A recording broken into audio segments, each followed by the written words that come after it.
Hello, welcome to the Modern Musclehead Podcast. This is Scott Tousignant of MetabolicMasterpiece.com, along with Bryan Krahn of BryanKrahn.com. Right on, brother. Today we're going to be talking about how long your workout should last. I'm actually still, this is a question that was proposed to us in the Physique Artist Nation on the Facebook group there. And I was actually kind of surprised that this was even still a concern out there. I thought gone were the days where people were advising you that 60 minutes sprint out of the gym because your testosterone's going to tank and your cortisol is going to go through the roof, and you're going to be losing gains like crazy afterwards. I thought those days were gone, but apparently there's still some fitness pros and coaches out there who are still sticking to that hard set rule of 60 minutes should be the maximum amount of time that you should be spending in the gym during your workout time. Yeah, what are your thoughts on that, Bryan? And again, it seems to be the controversy. It's all about testosterone and cortisol. Yeah. Well, I know that like you can get up to 59 and a half minutes, but as soon as you break 60, it's just like all these metabolic shifts happen in your body, and your testosterone plummets and your cortisol freaking skyrockets, and literally you can die.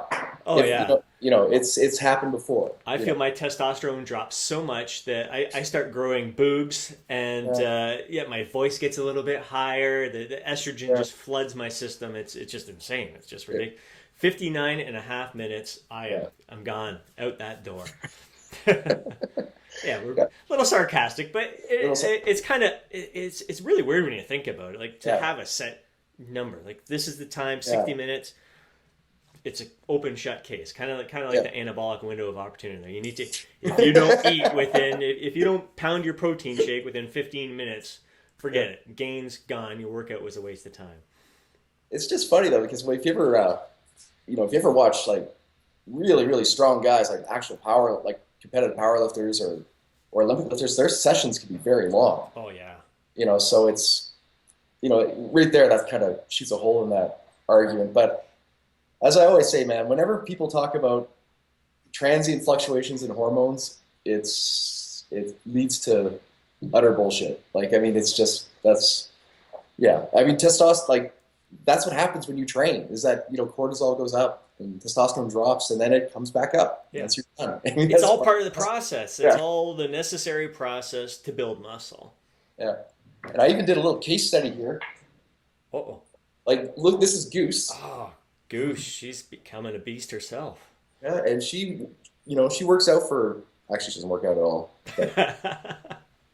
She's growing up. Anyway, get out of here.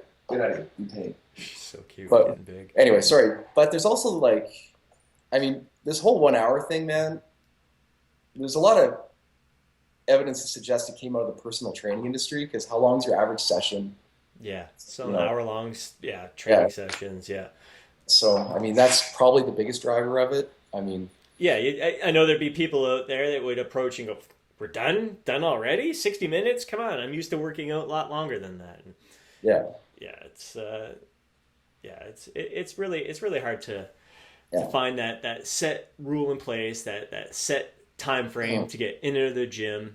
I think it's going to fluctuate. Like you said, you're mentioning the power lifters there, and I think strength training in general, totally. It's a whole different ballgame, and how your split is designed. Like doing full body workouts 3 times a week, it's going to be real tough to keep that to 3 60-minute or less training sessions. And if that's the case, I think it's really tough to. I think it's going to be even tougher to kind of make progress if you're limiting your full body workouts to 60 minutes compared to someone who's maybe doing an upper lower split 60 minutes at a time. There, it's tough to cram it all in there, and I think that the full body stuff and certain workouts just take a little bit longer.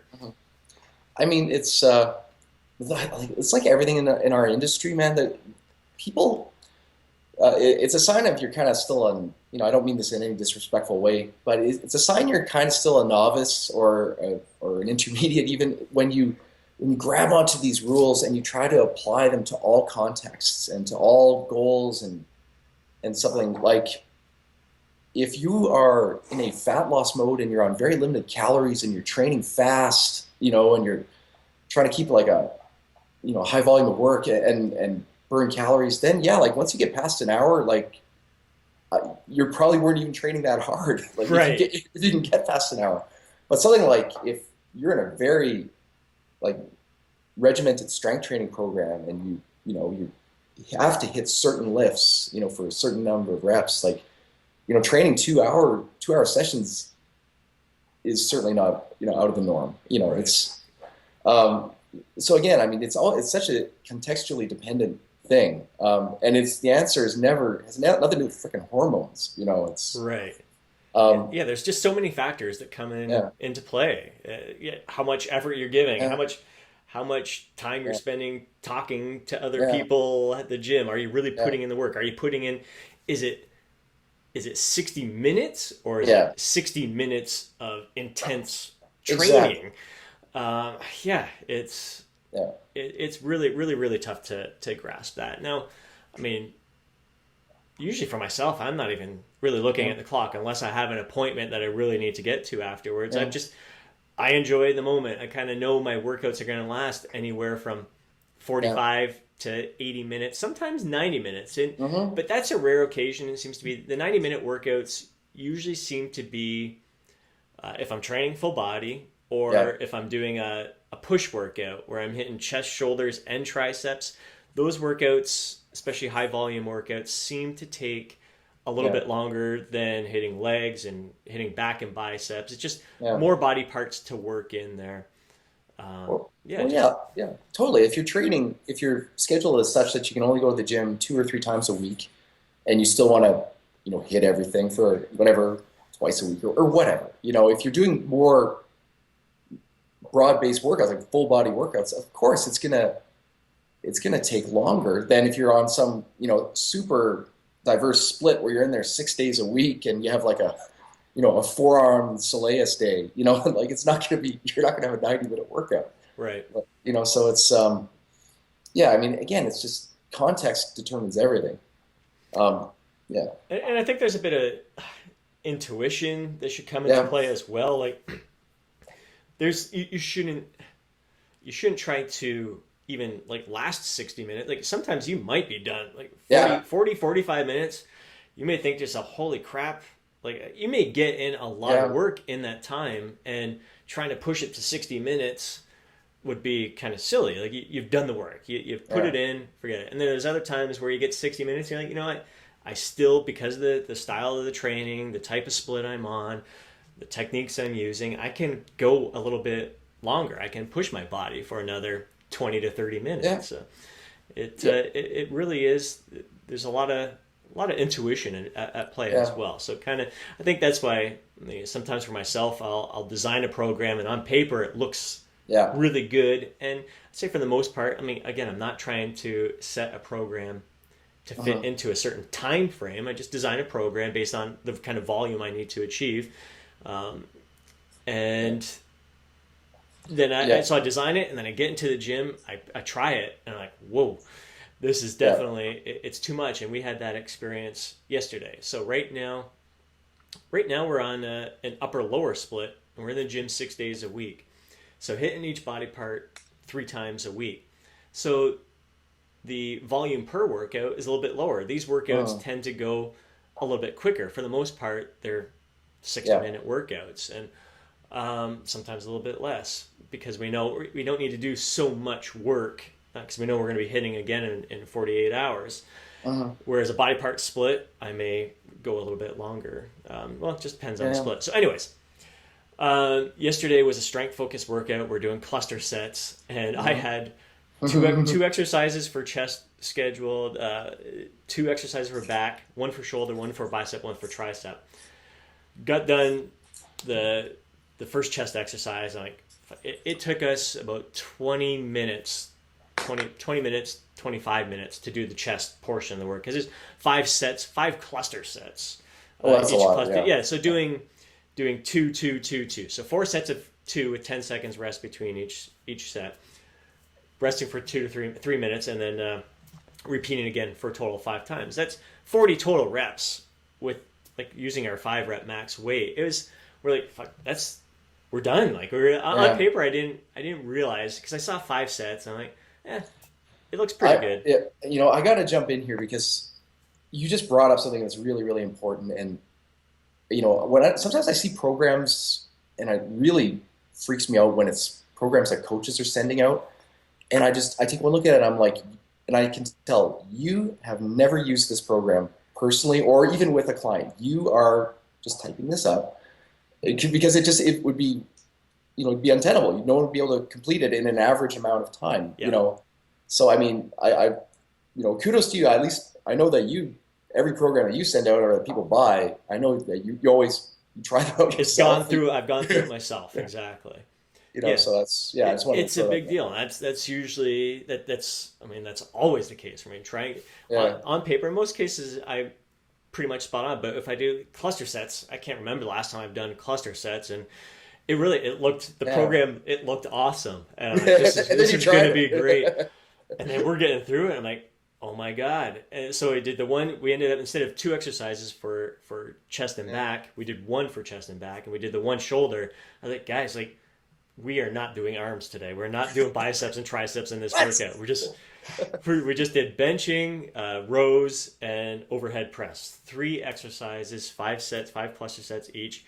Took us about an hour and 20 minutes, and I'm out. Golden. It was perfect. That was, and look at it. This is ideal, especially for the structure of our overall plan for the week. It was definitely enough volume for that workout. We felt good. It was a good push. We didn't feel exhausted. Any more, it would have been overkill and probably even detrimental. So, we're already getting arm training in there. 2 of the other workouts, we didn't need to do biceps and triceps on this workout, and it was more than enough strength training for that workout. Yeah, that's a hell of a lot of clusters in one workout, man. It was fun. It was fun. We really enjoyed it. It was a good feel. Felt really. It's one of my favorite ways to strength train right now. I'm really enjoying it. Yeah, it's great. You get a lot of good quality volume. Yes, at a very high intensity. Yes, exactly. But interesting. I mean, there's something I'm a big believer. I know I always say this, but I know like strength training is math, and it's having a plan, and it's knowing what you're going to lift this week, or ideally, and everything, and maybe making changes on the fly, but certainly having where you want to be. But hypertrophy, in my opinion, it's a little bit more organic, and sometimes if you feel like chasing that, if you're in the gym and everything is just like you're just cranking through work and everything just feels right, and you're in that, as they wore a tired phrase, like you're in the zone, Like I'm doing some really high volume right now, and just yesterday, I did a full 90 minutes, and it just felt great. But that's, again, context, man. Context is it, it's, you have to kind of be your own, you have to march to the beat of your own drum at some point. Yeah. And I think that's a good case in point where we've been talking lately a little bit about the auto-regulation and intuitive training, and you have a set plan, but take advantage of some of those days where you're like, damn, I feel freaking awesome, and you want to give it a little bit more, because there's going to be days where you walk in there and you're like, oh, I don't have it in me, and some of those days you just got to really, really listen to yourself rather than being so set in structure.